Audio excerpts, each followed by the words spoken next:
Desde la ciudad de Pergamino, provincia de Buenos Aires, transmite Radio 10 Pergamino 107.3, la radio.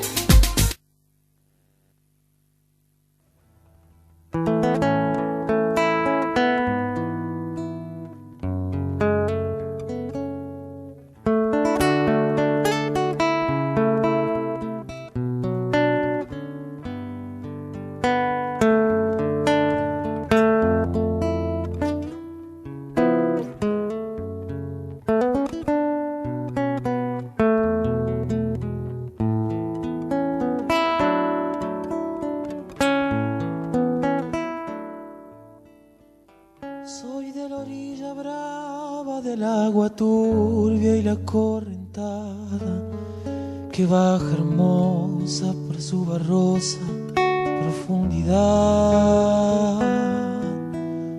Soy un paisano serio, soy gente del remanso Valerio, que es donde el cielo remonta vuelo en el Paraná.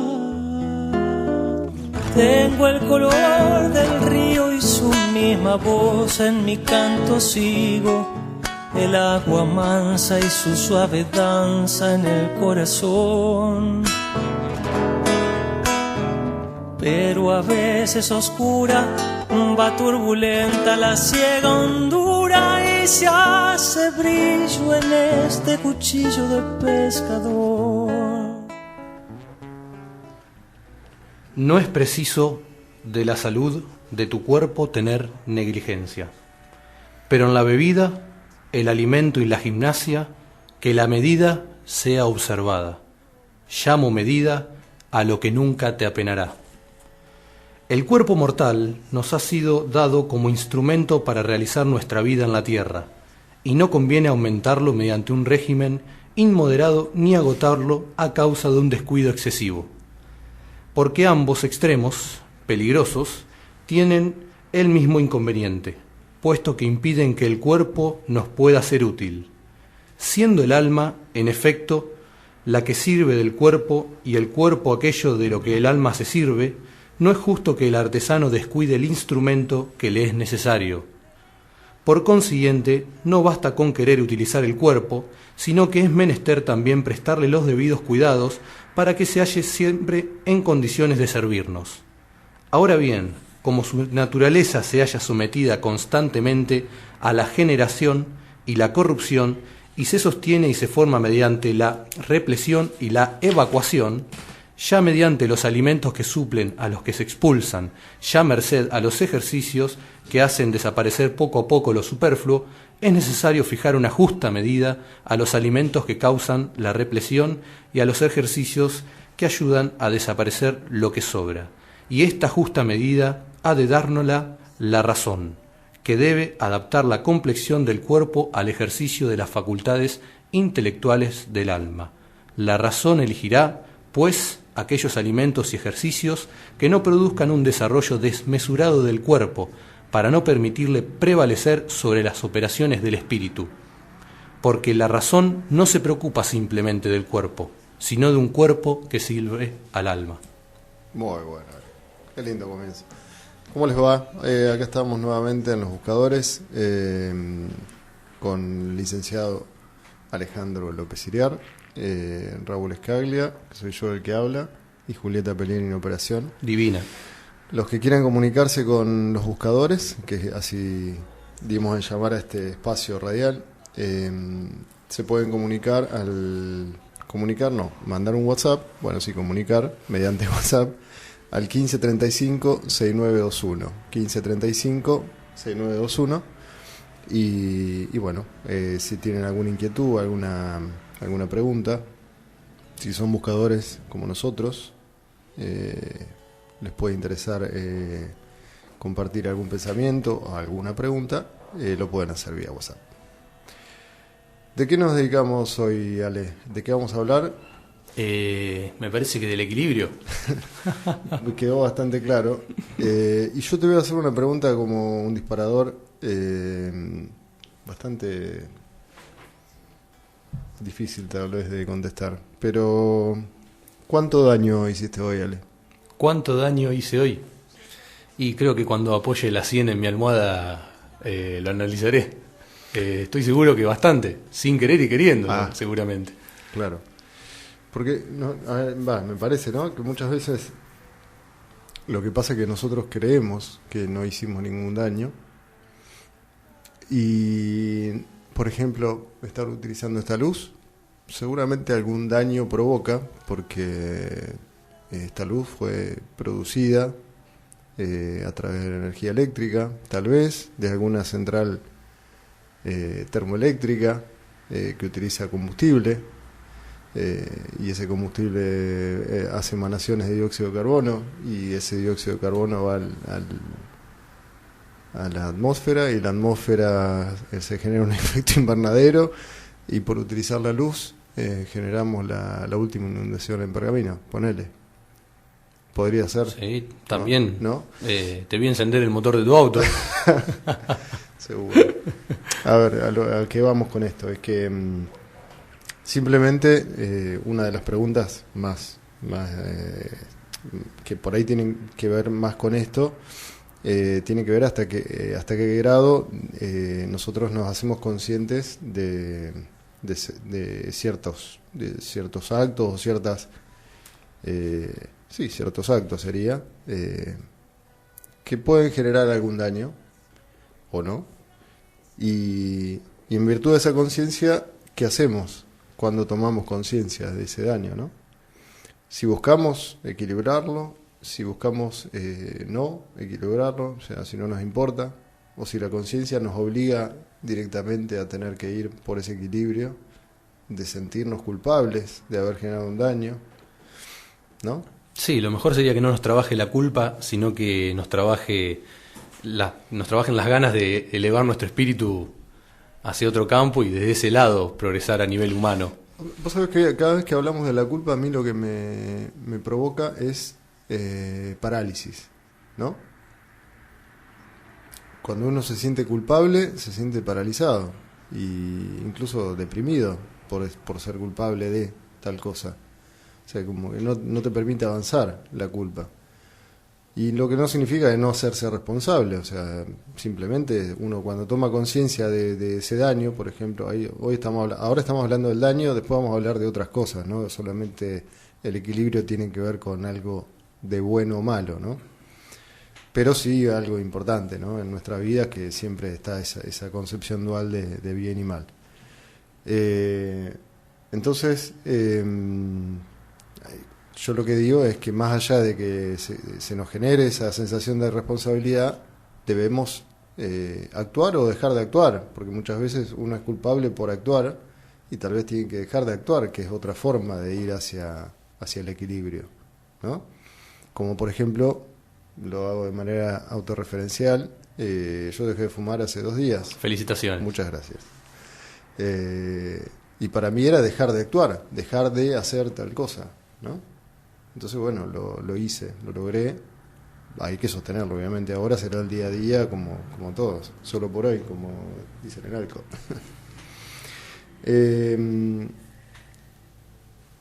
Yo tengo... ¿Vos qué tenés, Ale, ahí? ¿Tenés algo para ir hablando de la filosofía? Básicamente te quería preguntar si considerás que el equilibrio es uno y el mismo, o único, o que cada campo de la vida tiene su equilibrio, y habría que ser equilibrado en tantos campos de la vida, que a veces cuando uno piensa que es muy equilibrado en 15 campos, hay 2 campos que lo tienen desequilibrado, y uno puede en esos campos ser como un agujero negro que absorbe todo. Tal cual. Vos sabés que justamente de eso había hecho algunas anotaciones, porque hay, como decís vos, hay muchos campos de conciencia.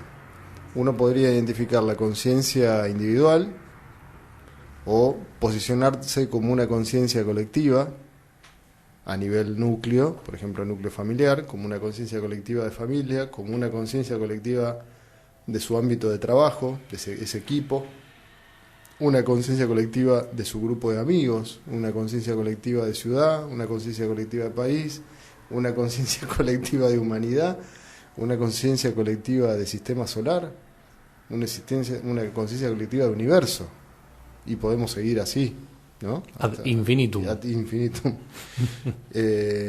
Por eso uno puede pensar en en este momento necesitamos la luz, Ale. Sí, necesitamos generarla a pesar de todo. Y a pesar de todo, después será karmático, otra vez pasamos por ahí, de ver cómo eso se compensa en ese equilibrio del andar, del transitar, donde aparecen conceptos que después vamos a ir desgranando, pero sí, es la conciencia.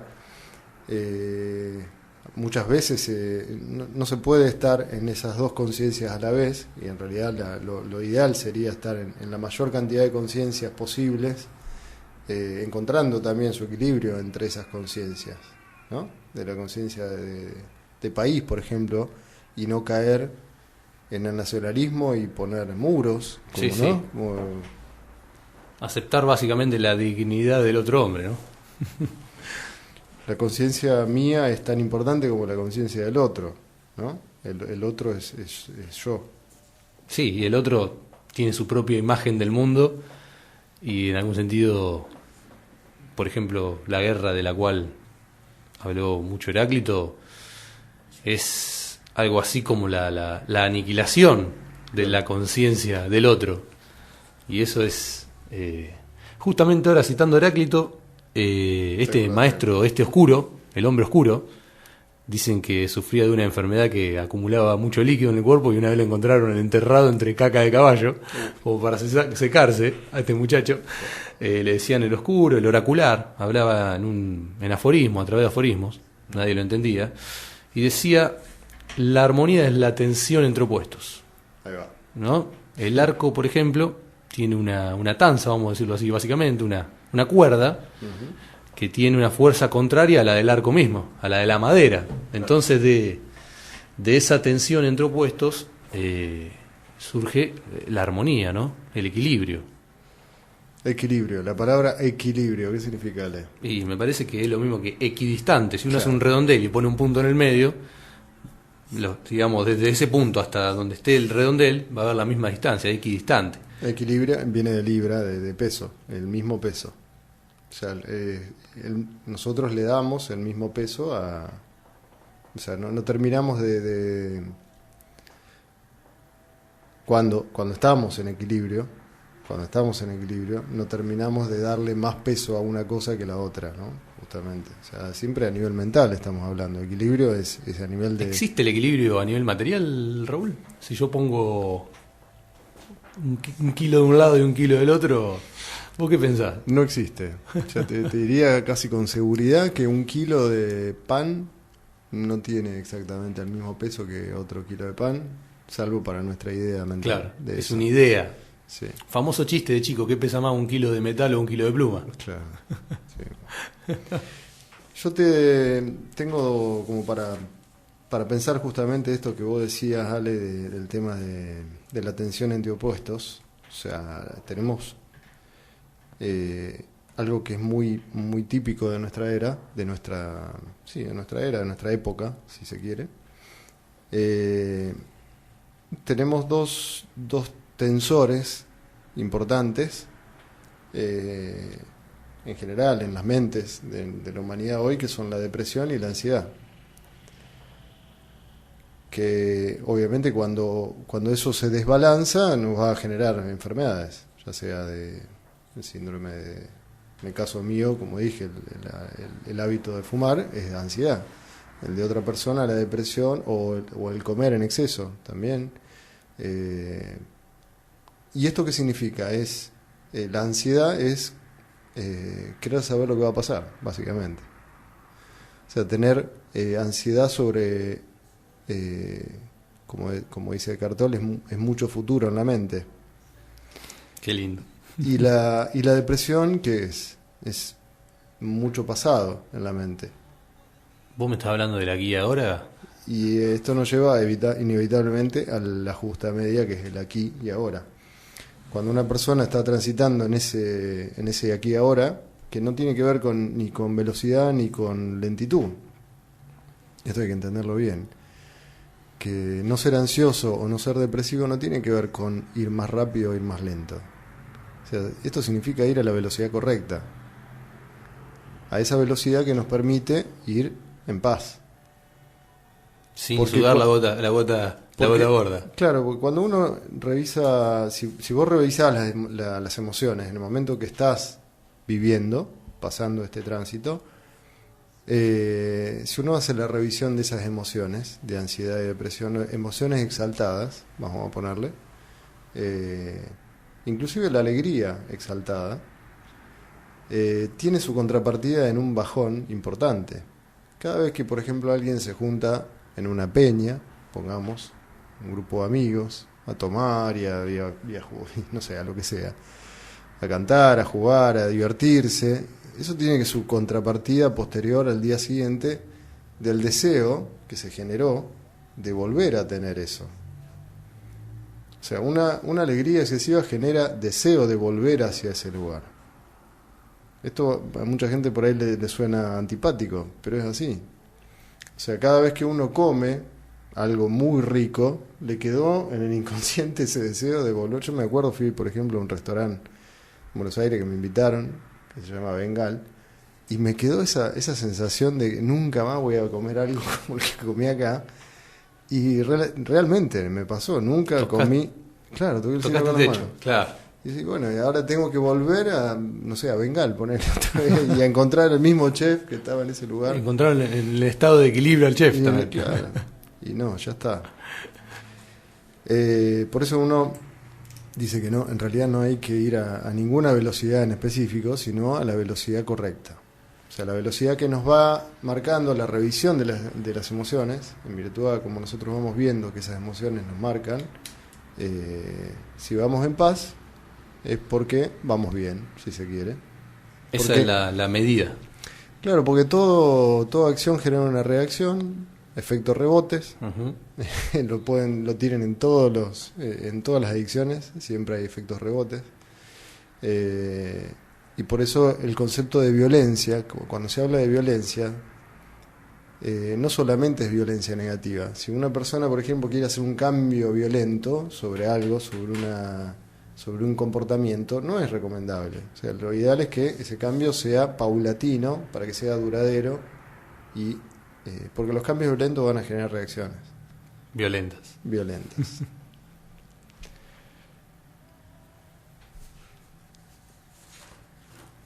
Ahora yo te digo, vale, te hago una pregunta, porque esto nos lleva a que esto que estamos planteando como equilibrio, si tenemos una atención sobre el futuro y una atención sobre el pasado, en el presente, en este presente que se va generando, ¿quién es el que dice que este es el presente? Y a mí me pareciera que una persona vive en el futuro y además vive en el pasado, no tiene la capacidad de decir si ella misma vive en el presente. Claro. De hecho, es evidente que no. Lo evidencia el otro. ¿Quién lo evidencia? Por eso, me parece que todo nos conduce a que hay un tercero, ¿no? Sería. Siempre está el tercero ese. El tercero en discordia. Escapa al dualismo. Que le escapa al dualismo y que sería como el observador. O sea, el que está queriendo ver qué es lo que está pasando. Por eso yo me lo imagino a... Vamos a ponerlo a Dios, ¿sí? Ejemplo. Vamos a ponerlo a Dios. Vamos a imaginarnos a Dios usando nuestros ojos, usando nuestra piel, usando nuestros oídos, usando nuestra lengua y usando nuestro olfato. Hasta ahí vamos. Sí, lo estoy imaginando, por eso me quedé medio mudo. ¿Y quién es el que lo imagina eso? O sea, en realidad, yo lo que veo, me parece acá, con el tema del presente, es que hay alguien que está usando la materia, hay alguien que está usando esto que se está manifestando. Y la pregunta sería, ¿para qué? O sea, ¿cuál es el sentido que alguien se esté usando este cuerpo, como bien lo decías vos en el principio, uh-huh, que era necesario mantener el cuerpo en equilibrio porque era un vehículo que junto con la mente o con la razón Sí. Le sirven al alma. le sirven al alma o al entendimiento o a la iluminación Sí, totalmente. o a esa idea de Dios que tenemos para tal cosa. O sea que se genera ahí un equilibrio entre la materia y la forma, diría Aristóteles. claro, El alma. el alma, claro, entre la materia y el espíritu, Claro. ¿no? Vos Ahora, sabés que sí. te quería decir, antes que salgamos de esto, Sofrosine era la mesura para los griegos y Eibris era la desmesura. Y había, en tiempos muy antiguos, antes de que el concepto de justicia haya cambiado en época socrática, había un tercero, este era el tercero excluido, que era un anciano, la ancianidad siempre representando la sabiduría, que separaba en las dos partes que tenían la discusión y decidía por una y por otra sin reproches. Esto es un dato antiquísimo de la antigua Grecia y después sufre infinitas modificaciones. El concepto de diké, con K, que es el concepto de justicia, pero en la antigüedad sí había un tercero, un excluido, que sin interés, obviamente con honradez y justicia, dejaba caer su brazo por una parte o por la otra. Ese era el equilibrio de la polis, digamos, por así decirlo. Claro, muy bien.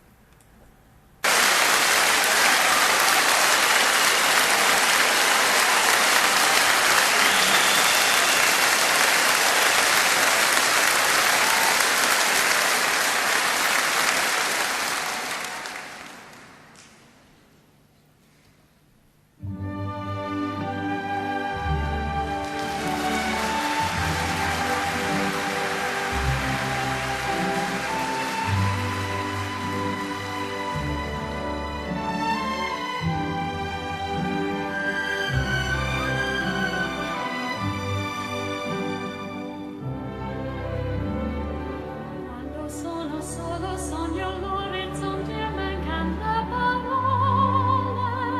Sì, lo so che non c'è luce in una stanza quando manca il sole. Se non ci sei tu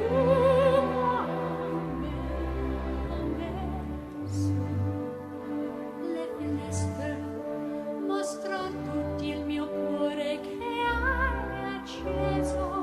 Chiudi dentro me la luce che hai incontrato per strada.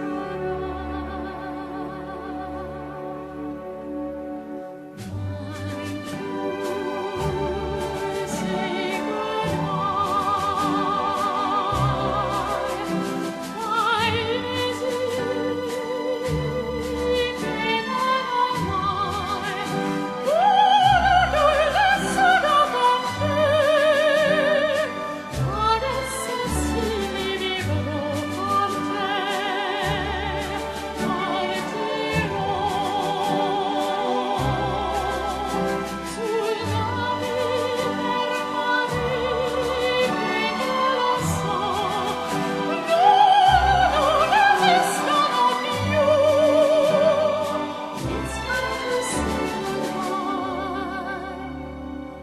Quando sei lontana sogno all'orizzonte mancan le parole e io sì lo so che sei con me, tu mia luna, tu sei qui con me, mio sole, tu sei qui con me, con me, con me.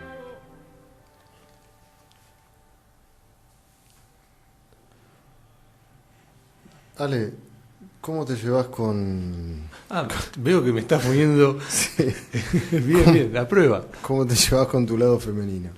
Muy bien. Bien. Muy bien. A ver, pará, definamos lado femenino. Porque capaz que es. Que yo me parece medio subjetivo también un poco. Vamos a definirlo. Si llegamos a un punto en común, te voy a decir qué tal me llevo. No, a ver, ¿qué quiero decir con esto? Nosotros somos dualidad en sí mismo. O sea, nosotros tenemos nuestro lado femenino y nuestro lado masculino. Ujú. Internamente somos eso. y que también es parte del equilibrio reconocer eso. Muchas personas no se dan cuenta de que o se creen que son hombres o que son mujeres y lo otro lo descartan, y justamente la sabiduría nos lleva, no la nuestra en particular, sino la de los grandes maestros, nos plantean de que cuán importante es reconocer eso en cada uno de nosotros, y que el justo equilibrio entre esas dos cosas, ser un padre amoroso, por ejemplo, o no te quita el ser un hombre. Claro, entiendo. O ser una madre proveedora no te quita ser una madre. O sea, hoy, gracias a Dios, en esta época estamos empezando a vivir ese equilibrio, o por lo menos la mayoría de los seres que habitan esta tierra están buscando ese equilibrio entre compensar las dos, ¿no? Las dos sexualidades. Sí, de hecho, gracias a Dios también, vamos a citarlo al poder universal, sí. Bastante, se están como manifestando también expresiones de hombres hacia hombres, claro. Y sin hablar de sexualidad, ¿no? De elección sexual, sino que cada día se ven más, vamos a decir la palabra amigos que se dicen cosas mucho más intensas que creo que en otros tiempos no tan lejanos se guardaban, ¿no? Como decir te amo a un amigo. Claro. Me parece que antes se veía como un gesto de, quizá, no sé, de... Mi mamá sale. Sí, Raúl, eso sin duda, ya lo sabés. Por eso te abro las puertas de mi reino. Vení todos los días igual, loco. Mate va, mate viene. Y nada, lo que quería plantear con esto es que tenemos muchas simbologías de lo femenino, lo masculino, lo dual. Por ejemplo, tenemos la estrella de David en sí misma, es una simbología de eso, de lo femenino y lo masculino, que son dos triángulos equiláteros invertidos, o sea, uno sobre el otro, donde justamente lo que se plantea que esa es la unidad real o el Yin Yang, por ejemplo, del taoísmo, del budismo, que se usa también como un símbolo de que eso dual se compensa y fluye, ¿no? En el tiempo, y ahí lo llevamos. ¿Qué significa que fluya en el tiempo? Ahí es donde empieza a tener el sentido el presente, ¿no? Porque nosotros cada vez que hablamos de equilibrio estamos pensando en movimiento, o sea, inevitablemente. O sea, que hay algo que, por ejemplo, si tomamos el futuro del pasado, el presente está en el medio, ¿y qué hay? De ahí para adelante hay tiempo medible, y de ahí para atrás hay tiempo medible. ¿Y qué hay en el medio? Cambio constante. En realidad el cambio constante está en la mente, ¿no? Pero lo que hay es paz. O sea, es la paz, es la quietud, es el instante sagrado, eso que se dice que es el instante sagrado, es la calma impenetrable. Ese momento que nosotros encontramos en ese presente, estar en el poder de ese ahora, en el estar presente en el presente, únicamente se puede lograr tratando de comprender lo que significa el tiempo en sí mismo. Ahora, si yo digo que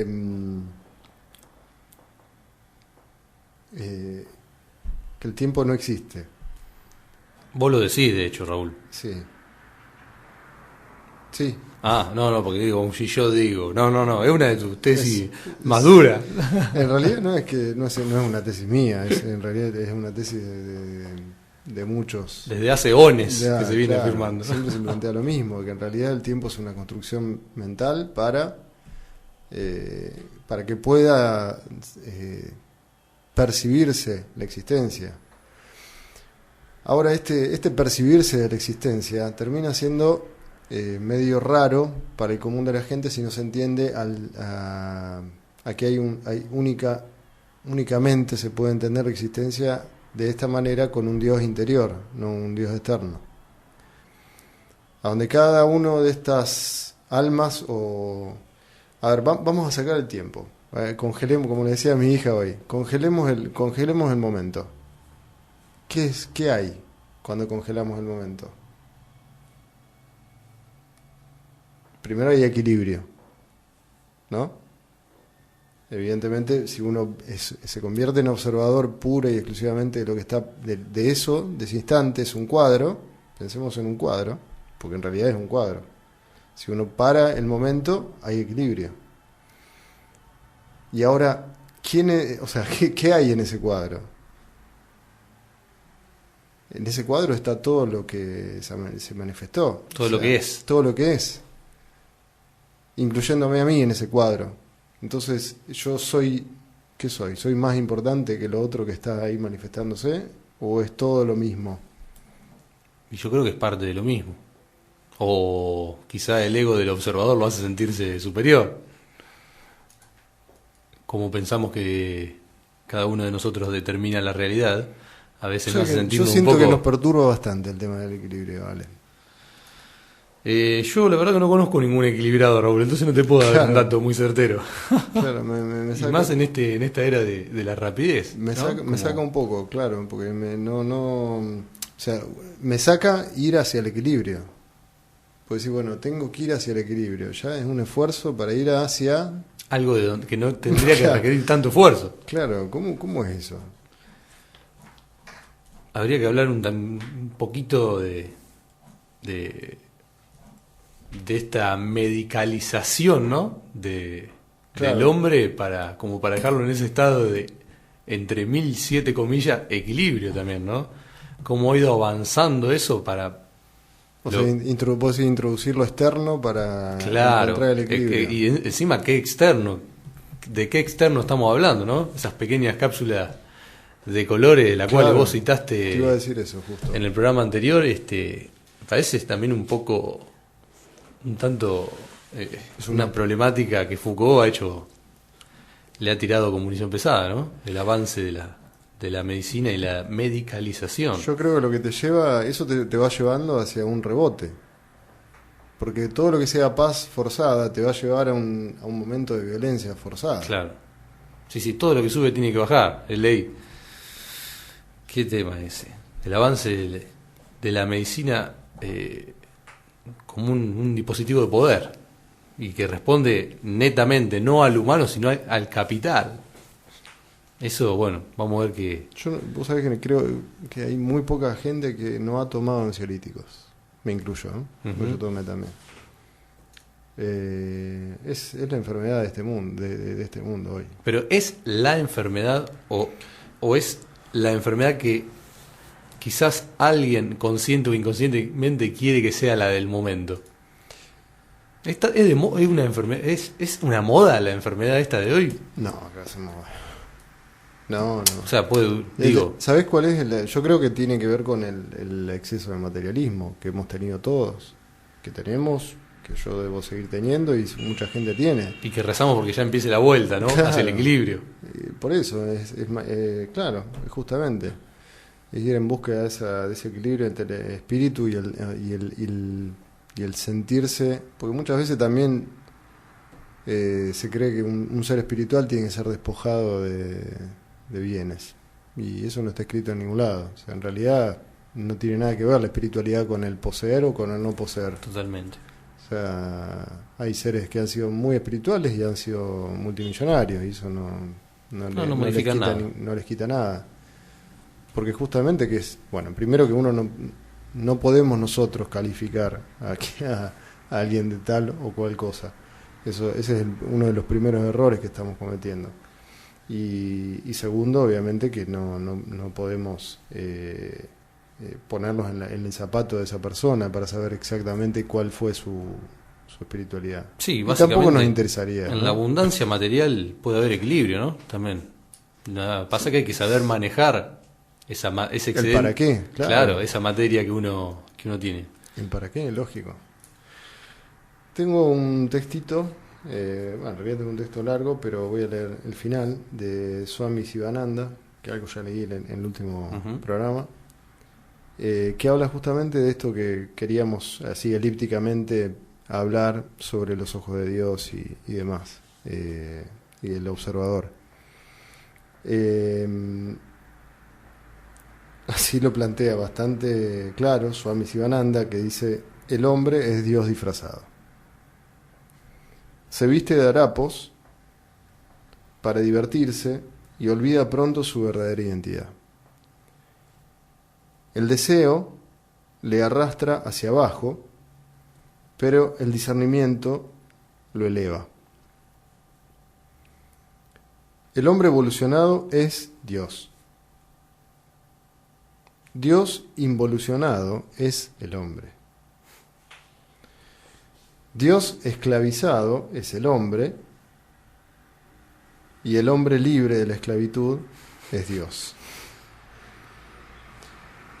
Un hombre engañado e ignorante es mundano, y un hombre perfecto es Dios. Dios se convirtió en el hombre, y éste habrá de convertirse de nuevo en Dios.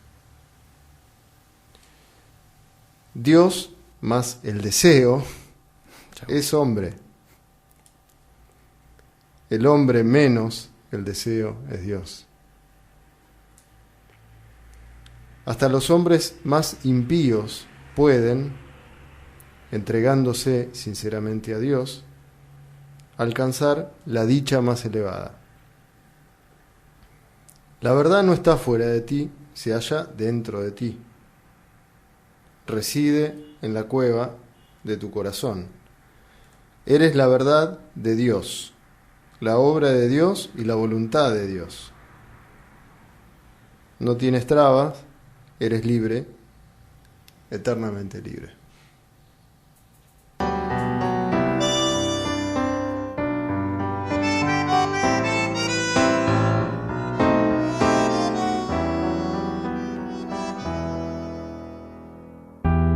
¿Quién dijo que todo está perdido? Yo vengo a ofrecer mi corazón. Tanta sangre que se llevó el río. Yo vengo a ofrecer mi corazón. No será tan fácil. ¿Qué pasa? No será tan simple como pensaba. No abrir el pecho y entregar el alma.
El buen juicio es una expresión natural de la sabiduría, pero depende directamente de la armonía interior, es decir, del equilibrio mental. Cuando la mente carece de armonía, no tiene paz, y sin paz, carece tanto de juicio como de sabiduría. La vida está llena de tropiezos y reveses. En los momentos de prueba que requieren tu juicio más lúcido, lograrás la victoria si preservas tu equilibrio mental. La armonía interior es tu mayor apoyo para sobrellevar el peso de la vida. La inquietud que agita y distrae la mente nubla la visión y provoca malos entendidos. La emoción nubla tu visión. Los estados de ánimo negativos nublan tu visión. La mayoría de la gente no actúa movida por el entendimiento, sino por los estados de ánimo. El entendimiento es la visión de tu ser interior, la visión de tu alma, el telescopio de tu corazón. El entendimiento implica un equilibrio entre la inteligencia serena y la pureza de corazón. La emoción es un sentimiento distorsionado que te conducirá a actuar erróneamente. La emoción es un sentimiento distorsionado que te conducirá a actuar erróneamente. El entendimiento que está guiado tan solo por el intelecto,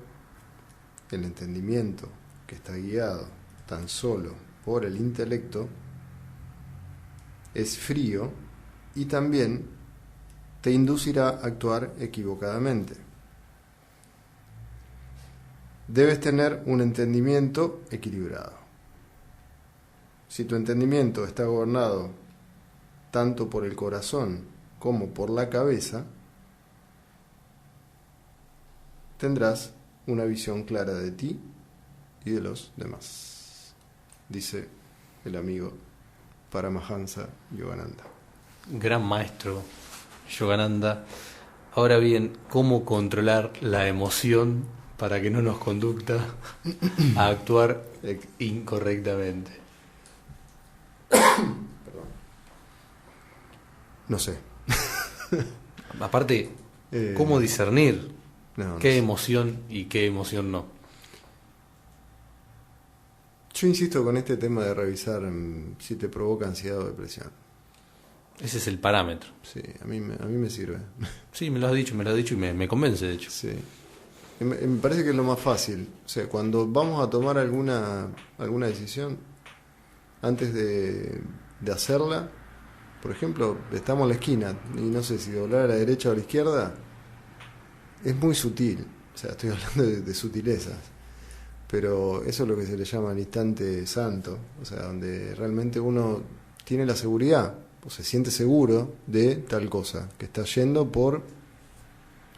como guiado por un lugar que no tiene que ver con la mente, con el ego. O sea, eso se le llama la intuición. O sea, y no tiene que ver con la intuición femenina. O sea, tiene que ver con la intuición de que eso es el mejor futuro posible. Es una forma de certeza de que ese es el mejor futuro posible para mí y para los demás. Cuando uno va por ese camino y siente la paz, o sea, va caminando en paz, es porque comprende de que su sentimiento lo llevó, su sentimiento, no su emoción, su sentimiento, que es distinto, lo llevó a actuar o tomar o no tomar o dejar de hacer tal o cual cosa con un convencimiento que no tiene que ver con la mente. Y aquellos que caminan en paz o bajo una supuesta paz porque su entendimiento anda medio desequilibrado, ¿qué les decimos? Que se sienten a meditar. ¿Cómo se ayuda al desequilibrado? ¿Cómo se ayuda al desequilibrado, por ejemplo? Primero uno tiene que advertir el desequilibrio en otro, con lo cual Primero se hacerse siente uno equilibrado, ¿no? Claro, marcarle, Sí. o sea, o planteárselo, creo, o entiendo, percibo que estás desequilibrado, amigo.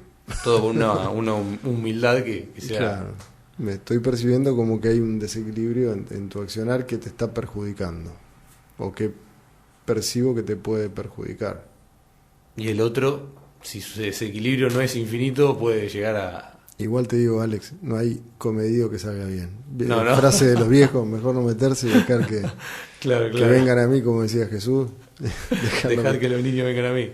Claro, o sea, me parece que esa fue una frase muy clara de Jesús, de no ir a, o sea, era una simbología. O sea, aquel que quiera dar una mano, muchas veces no hay que meterse en la vida en resto. Hay que dejar que mucha gente necesita, y cuando necesita pedirá, evidentemente, y por ahí meterse a la vida de una persona para modificarla, me parece que no es la mejor opción. ¿Vos decís porque esa modificación puede ser incorrecta o porque uno... Mira, los huevos se rompen, el pollito lo rompe de adentro. Claro. Entonces es todo un crecimiento interior, o sea, nadie puede crecer desde afuera. O sea, nadie puede introducirle algo a otra persona si no lo reconoce él mismo. Claro. O sea, porque me parece que así es. Es importante el tema de las emociones, porque es uno de los disparadores fundamentales para la búsqueda interior. Cuando una persona se ve a sí misma en un desequilibrio, todos, yo me veo continuamente en desequilibrios. El punto es que sea más desequilibrio que equilibrio. Claro, el tema es darse cuenta que uno se desequilibró,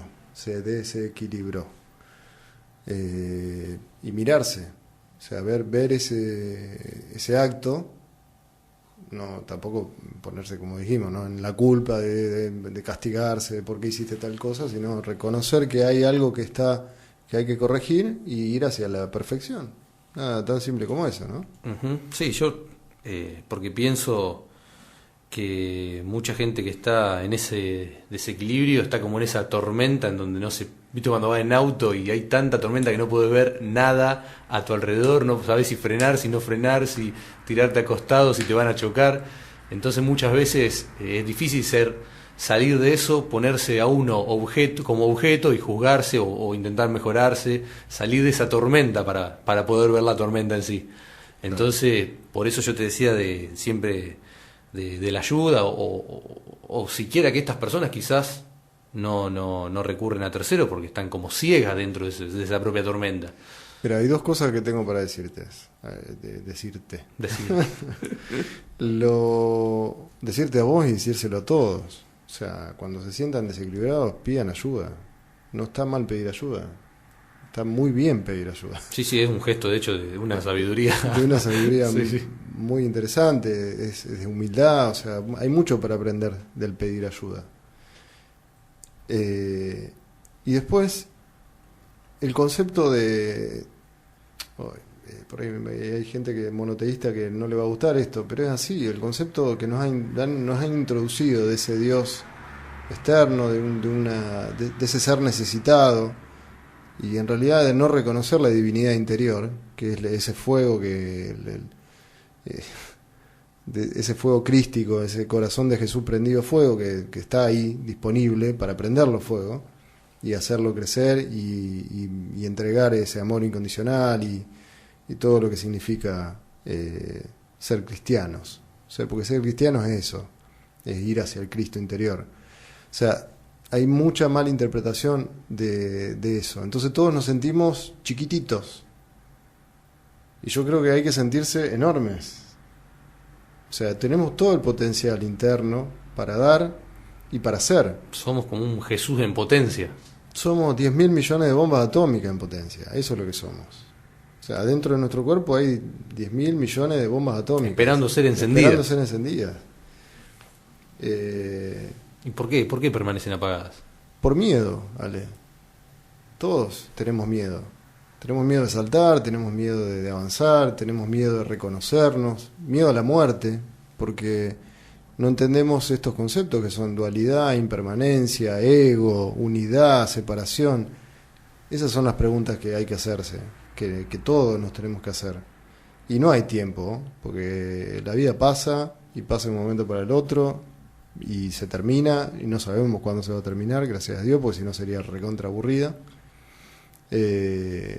Así que nada, y me parece que es el juego. Sí, ahí justo que nombraste al ego, me parece que el día que muera el ego se va a acabar el concepto de la muerte, ¿no? Básicamente la única muerte a la que uno anhela es la del ego. Vos sabés que un amigo, bueno, yo se los recomiendo a los que quieran leerlo, es Jorge Schubert, tiene un librito chiquitito de bolsillo que se llama Morir a tiempo. Y tiene que ver con eso, con reconocer nuestra muerte. Está ahí adelante, o sea, nos vamos a morir todos. Así que tarde o temprano nos vamos a morir. Aceptemos nuestra muerte para vivir nuestra vida. Compañera, me abraza, me lleva, me deja caer. En un vaivén amanecido llegaré a destino si te vuelvo a ver. Viajera, hay algo en mí que siempre espera y va señalando tu camino para que sepas que aquí estoy.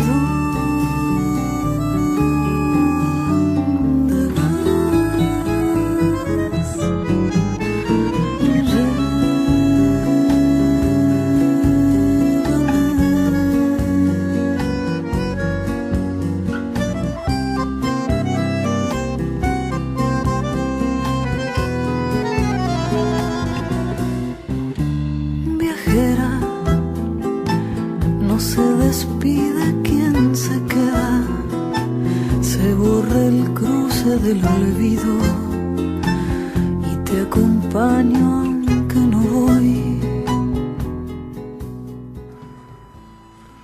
Bueno, vale, estamos llegando al final de este programa interesante sobre el equilibrio. Si te parece, podemos hablar de esto de esto último que dije, por ahí demasiado crudo, pero es así. Lo recomiendo a todos que pensemos en nuestra propia muerte. Y vamos a hablar de eso, ¿te parece? De la muerte. Es uno de los temas que me parece más interesantes, no solo dentro del campo de la filosofía, sino me parece que toda la gente tiene su propio concepto formado y a veces no lo quiere charlar y lo patean Claro. y nuestra sociedad occidental siempre intenta empujar la muerte lo más lejos posible y mantener a las personas vivas. Claro. No importa si no se va a mover nunca más en su vida, pero vivas. Como sea. Te quiero decir que estos son conceptos que son netamente occidentales. En Argentina se manejan también, pero la sociedad, por ejemplo, peruana, boliviana, hay estudios, no lo manejan así para nada. Así que vamos a hablar un poquito del tema del indio, de los pueblos originarios, cómo conciben a la muerte y vamos a ir trascendiendo por esos temas tan interesantes.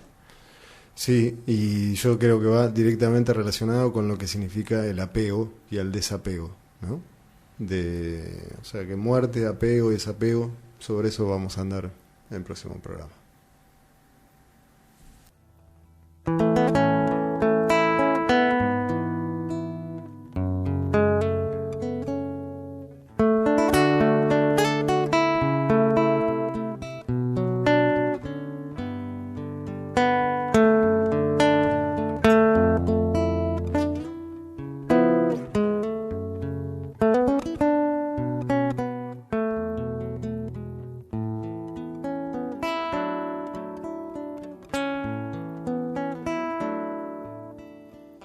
Soy de la orilla brava del agua turbia y la correntada que baja hermosa por su barrosa profundidad. Soy un paisano serio, soy gente del remanso Valerio, que es donde el cielo remonta vuelo en el Paraná. Tengo el color del río y su misma voz, en mi canto sigo el agua mansa y su suave danza en el corazón. Pero a veces oscura, va turbulenta la ciega hondura y se hace brillo en este cuchillo de pescador. Cristo de las redes, no nos abandone. Y en los espineles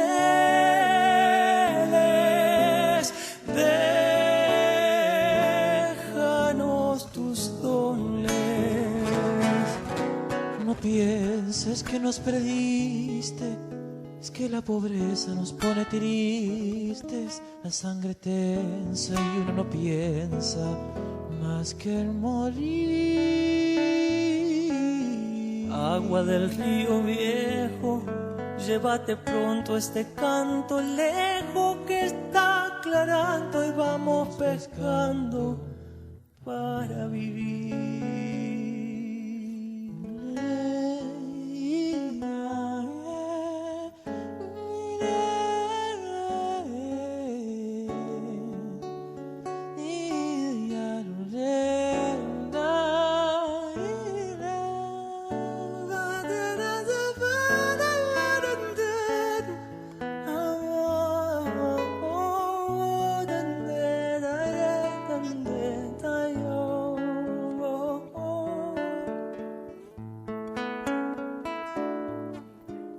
Llevo mi sombra alerta sobre la escama del agua abierta y en el reposo vertiginoso del espinel.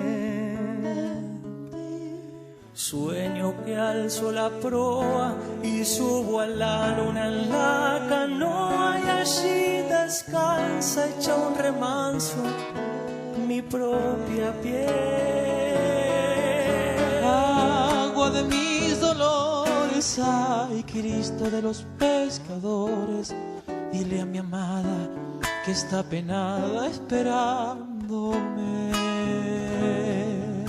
que ando pensando en ella mientras voy vadeando las estrellas, que el río está bravo y estoy cansado para volver. Cristo de las redes, no nos abandone.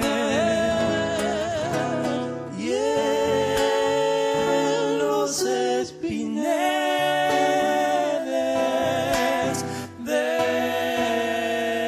déjanos tus dones. No pienses que nos perdiste, es que la pobreza nos pone tristes, la sangre tensa y uno no piensa más que en morir. Agua del río viejo, llévate pronto este llanto lejos que está aclarando y vamos pescando para vivir. Agua del río viejo, llévate pronto este canto lejos que está